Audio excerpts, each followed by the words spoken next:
Yes. So Bhashasree గారు please. ఈ సినిమాకి ఆఫ్ కోర్స్ మాటలు పాటలు అందించినటువంటి రైటర్. అందరికీ నమస్కారం. మీడియా మిత్రులందరికీ నమస్కారం. ముందుగా దీపిక గారికి జన్మదిన శుభాకాంక్షలు. Happy birthday to you. No problem, నా కేక్ ఇవ్వలేదు, నో ప్రాబ్లం. మార్గన్ ఒక డిఫరెంట్ కాన్సెప్ట్తో రావడం మా విజయ్ ఆంటోనీ గారికి అలవాటు. కొత్తగా మార్గన్ అంటే మనం తెలుగులో మార్గం అంటాం. ఈ మార్గం ఎక్కడికి ఎక్కడికి దారితీస్తుంది, తను వెళ్తున్న గమ్యానికి ఈ మార్గం ఉపయోగపడుతుందా లేదా, అదే ఈ సినిమా కాన్సెప్ట్. ఒక అద్భుతమైన కాన్సెప్ట్ ఇది. మెయిన్గా స్క్రీన్ ప్లే బేస్డ్ కదా అది.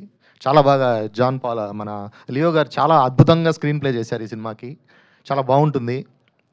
తర్వాత ఇద్దరు హీరోయిన్లు ఉన్నారు, బ్యూటిఫుల్. తర్వాత అజయ్ దిశాన్ గారు మన తెలుగు అబ్బాయి అండి. ఇతను అజయ్ దిశాన్ అని సగంలో పేరు కట్ చేశాడు. అజయ్ దిశాన్ సూర్పరాజు, కరెక్టేనా? సూర్పరాజు మన తెలుగు అబ్బాయి. వెల్కమ్ చెప్పండి. తర్వాత విజయ్ ఆంటోనీ గారు చాలా వైవిధ్యమైన క్యారెక్టర్స్ అన్నీ చేస్తారు.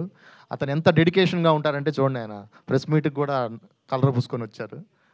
ఆ నలుపు వెనకాల ఉన్న ఆ నల్లని సీక్రెట్ ఏంటో ఈ సినిమా చూస్తే మీకు అర్థమవుతుంది. Thank you sir for giving me this opportunity. ఈ సినిమాకి పాటలు రాశాను నేను. ఇంకా రామాంజనేయులు గారు ఈ సినిమాని తెలుగులోకి తీసుకొస్తున్నారు. ఈ సినిమా బాగుంటుంది, డెఫినెట్గా అందరికీ నచ్చుతుంది. ఈ సినిమా చూడండి. ఓటీటీలో వస్తుంది కదా అనేసి థియేటర్లో మానేయకండి. థియేటర్లో ఉన్న కిక్కే వేరు. So thank you very much. ఈ ఆపర్చునిటీ ఇచ్చినందుకు మా డైరెక్టర్ గారికి, మా విజయ్ ఆంటోనీ గారికి థ్యాంక్ యూ వెరీ మచ్.